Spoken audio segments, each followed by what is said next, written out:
사도행전 3장 11절에서 26절까지의 말씀 함께 합독하도록 하겠습니다.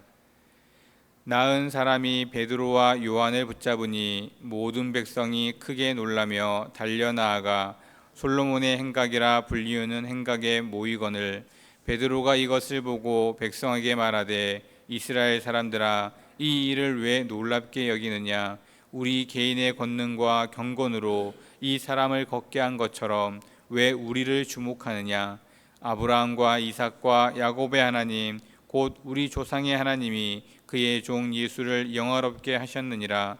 너희가 그를 넘겨주고 빌라도가 놓아주기로 결의한 것을 너희가 그 앞에서 거부하였으니 너희가 거룩하고 의로운 일을 거부하고 도리어 살인한 사람을 놓아주기를 구하여 생명의 주를 죽였도다.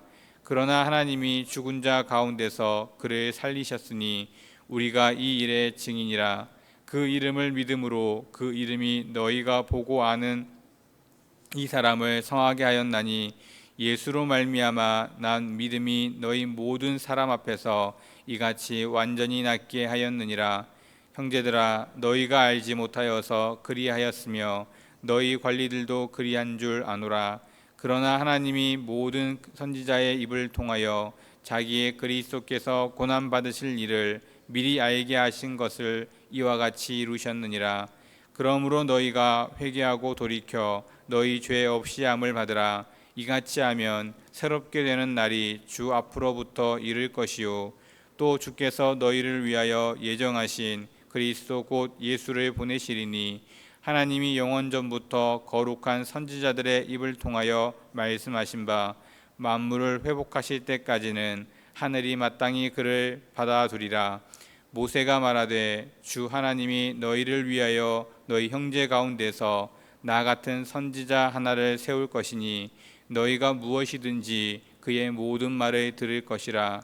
누구든지 그 선지자의 말을 듣지 아니하는 자는 백성 중에서 멸망받으리라 하였고 또한 사무엘 때부터 이어 말한 모든 선지자도 이 때를 가리켜 말하였느니라.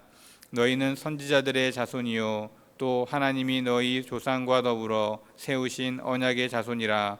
아브라함에게 이르시기를 땅 위의 모든 족속이 너희 씨로 말미암아 복을 받으리라 하셨으니 하나님이 그 종을 세워 복 주시려고 너희에게 먼저 보내사 너희로 하여금 돌이켜 각각 그 악함을 버리게 하셨느니라. 아멘. 오늘 본문의 말씀은 이제 베드로가 예수 그리스도의 그 부활을 이야기하면서 많은 이스라엘 백성들에게 그들이 어떠한 일을 행하였는지를 다시 한번 알려주고 그들이 그 잘못한 일들을 돌이켜야 할 것임을 이야기해주고 있는 장면들입니다. 그런데 그들을 고치시고 치유하시고 그들에게 새로운 영원한 생명을 허락하시려고 하신다는 이 베드로의 이야기를 들으면서 과연 이것이 옳은 것일까 하는 생각을 한 번쯤 해보게 됩니다. 예수님은 이스라엘 백성들에게 배신당하셨습니다. 배신당한 것으로 그친 것이 아니라 그들을 죽음에 이르게 한 것이 바로 이스라엘 백성들이었습니다. 이미 구약시대부터 오랜 시간 동안 이스라엘 백성들은 자신들을 구원할 메시아가 올 것이라는 사실을 분명히 알고 있었고 예수님이 그와 같은 메시아 선지자였습니다. 오랜 시간 동안 비록 그 예수님이 살아 계시는 동안 3년이라는 그 오랜 시간 동안 그들과 함께 하시면서 그들에게 필요한 것들을 채웠을 뿐만 아니라 놀라운 기적과 표적을 보이시면서 그들에게 자신이 메시아임을 분명하게 나타내셨습니다. 그럼에도 불구하고 이스라엘 백성들은 자신들의 이익을 위해 자신들이 살아남고자 예수님을 배신하고 그를 죽음에 이르기까지 몰게 됩니다. 어떻게든 예수님을 살리려고 했던 사람들도 있었지만 결국 예수님은 죽음에 이르게 되는 것입니다. 우리가 우리의 삶을 돌아볼 때 우리에게 피해를 주고 우리에게 어려움을 겪게 하고 때로는 믿고 있었음에도 불구하고 배신당한 그러한 경험이 있다면 이러한 모습으로 그들을 용서하려는 마음이 생길 수 있을까 하는 생각을 해보게 되는 것입니다. 우리는 조금만 우리에게 피해가 있어도 우리에게 어려움을 주는 이가 있어도 그를 싫어하고 멀리하고 가까이 하지 않으려 하는, 때로는 친한 이들이고 또 믿어왔던 이들이라면 다시는 만나고 싶지 않은 그와 같은 생각을 품을 것입니다. 그럼에도 불구하고 하나님께서는 우리를 용서하신다라고 베드로는 이야기해 주고 있습니다. 우리를 용서하실 수 있었던 이유는 우리가 믿음의 대상이 아니라 사랑으로 품어야 할 대상이기 때문입니다. 어느 목사님께서 사람은 믿을 만한 대상이 아니라 사랑으로 품어야 할 대상이라고 말씀하신 것을 들은 기억이 있습니다. 저도 그 이야기를 들으면서 그렇다라는 생각을 했던 그러한 경험을 생각하게 됩니다. 우리는 우리 많은 여러 관계들을 통해서 사람들을 믿는다라는 고백을 쉽게 하기도 합니다. 하지만 그 어느 때보다 믿었음에도 불구하고 그 믿음대로 되지 않았던 경험들을 가지기도 합니다. 즉, 사람은 믿을 만한 대상이 아니라 사랑으로 품어야만 한 그러한 대상인 것입니다. 하나님은 우리를 사랑하신 것입니다.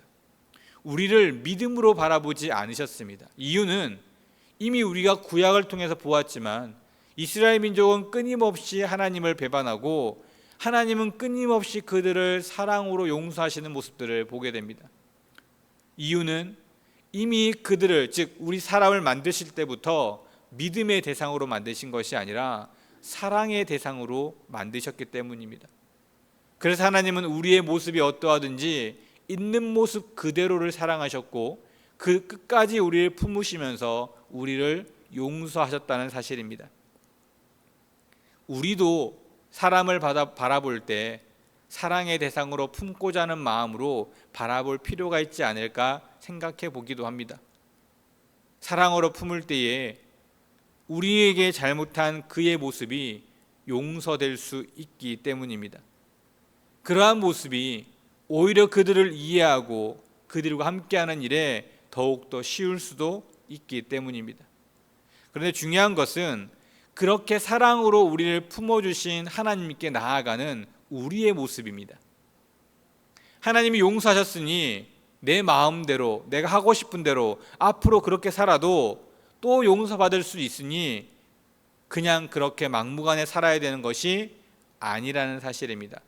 오늘 본문에서도 베드로는 우리의 그러한 잘못을 회개해야 할 것에 대해 이야기해 주고 있습니다.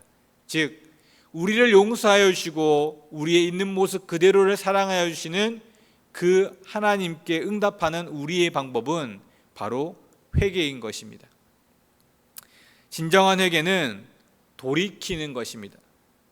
단순히 고백에서 그치는 것이 아니라 돌이켜야 합니다. 이전의 모습으로 돌아가는 것입니다. 바로 하나님 앞에 순종하며 나아갔던 아담의 모습, 최초에 우리를 만드셨던 그때의 그 모습으로 돌아가는 것입니다. 아담이 범죄하기 이전까지의 모습을 보면 하나님 앞에 모든 일을 순종함으로 나아갔던 모습을 우리는 짧게나마 볼 수 있습니다. 회개는 단순히 나의 잘못을 하나님 앞에 나와서 이야기하며 고백하는 것이 아닙니다. 그것은 어디까지나 죄 고백입니다. 회개는 그러한 고백, 즉 나의 잘못을 하나님께 이야기하면서 그러한 일들을 하지 않을 수 있도록 하나님 앞에 도움을 구하고 또 그러한 일들을 위해 내가 애쓰고 수고하고 노력하는 것이 바로 회개입니다. 세상 가운데 나아가는 나의 모습을 이제는 그러한 모습으로 살지 않겠다는 믿음의 고백, 그리고 그러한 일들을 위해 내가 계속적으로 하나님 앞으로 나아가는 끊임없는 시도와 노력, 바로 그것이 진정한 회개인 것입니다. 바꿔 말하면 삶의 변화가 있어야 된다는 것입니다. 입술로는 끊임없이 잘못했다 이야기하지만 정작 내 삶에 아무런 변화가 없다면 우리는 전혀 회개하지 않고 있는 것입니다. 단순히 그냥 습관적으로 형식적으로 고백하고 있을 뿐이라는 사실입니다. 우리를 사랑하신 하나님 앞에 나아가는 우리의 방법은 여러 많은 모습이 있겠지만 이전의 모습으로 돌아가 나의 삶이 하나님 앞에 온전히 순종하는 모습으로 나아가기 위해 내 삶의 변화를 일으키고 이전의 모습으로 돌아가기 위해 힘쓰고 애쓰는 것, 그것이 바로 우리에게 있어 당연하게 있어야 할 회개의 모습인 것입니다. 그것이 우리를 사랑하시는 하나님 앞에서 우리가 할 수 있는 방법인 것입니다. 하나님은 우리에게 뭔가 특별한 걸 원하시는 것이 아닙니다. 우리가 그런 특별한 일을 할 수 있는 존재가 아님을 알고 계시기 때문입니다. 단순히 이전의 모습으로 돌아오길 원하십니다. 하나님 앞에 순종하며 하나님 앞에 온전히 나아오고자 의지하며 나아왔던 그 아담의 모습처럼 우리도 하나님만을 바라보고 하나님 앞으로 나아오며 그것으로 기쁨으로 평안 가운데 나아가는 그러한 삶을 살았던 그러한 우리들의 모습, 그 모습으로 돌아오기를 원하시는 것입니다. 그것이 바로 회개입니다. 오늘 하루의 삶 가운데 우리를 날마다 사랑하여 주시고 우리의 있는 모습 그대로를 사랑해 주시는 하나님 앞에 감사하는 마음으로, 또한 그것이 그냥 단순한 감사로 그치는 것이 아니라 내가 당연히 해야 할 그 응답, 당연히 해야 할 그 답, 회개하는 모습으로 입술의 고백이 아닌 삶의 변화를 일으키고자 노력하고 수고하고 애쓰는 마음으로 나아가는 모든 성도님들 되시기를 주님의 이름으로 축원드립니다. 기도하겠습니다. 하나님 감사합니다. 날마다 하나님 은혜 앞에 나아가는 우리들, 부족하고 연약하지만 우리를 사랑하여 주셨고 우리의 있는 모습 그대로를 사랑하시는 그 하나님 앞에 날마다 감사함으로 나아가는 우리들의 모습이 되어지기를 소원합니다. 하나님, 단순히 그 일들을 위해 우리가 그냥 나아가는 것이 아니라 우리를 사랑하셨듯 우리 또한 우리를 사랑하시는 그 하나님 앞에 온전히 나아갈 수 있도록 은혜를 베풀어 주시옵소서. 단순히 입술의 고백으로 그치는 것이 아니라 우리의 삶의 변화를 통해 이전의 모습으로 돌아가 온전히 하나님의 자녀, 하나님의 귀한 백성답게 살아갈 수 있는 우리들의 모습이 되게 하시고 그 일들을 위해 날마다 수고하고 애쓰는 우리들의 삶이 되게 하여 주시옵소서. 그러한 삶 앞으로 나아갈 때 하나님이 우리에게 베풀어 주시는 더 크고 놀라운 일들을 날마다 경험하고 그 가운데 참된 기쁨과 평안을 누리는 우리들의 삶이 되어질 줄 믿습니다. 오늘 하루도 그와 같은 삶을 위해 수고하고 애쓸 때마다 지혜를 주시고 능력을 주시고 그에 합당한 여러 많은 일들을 허락하여 주셔서 하나님 앞에 온전히 나아갈 수 있는 우리들의 삶이 되게 하여 주시옵소서. 모든 말씀 예수 그리스도 이름으로 간절히 기도드립니다. 아멘.